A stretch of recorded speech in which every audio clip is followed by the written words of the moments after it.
We're also following another developing story out of Jacksonville. A man violently stabbed to death at a McDonald's on Old St. Augustine Road.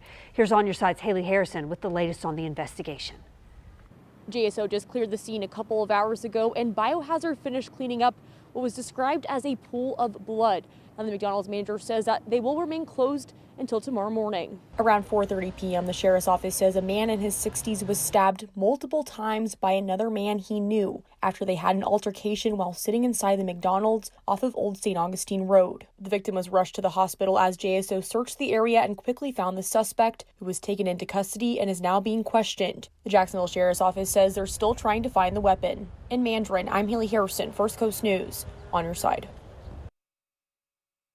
A mother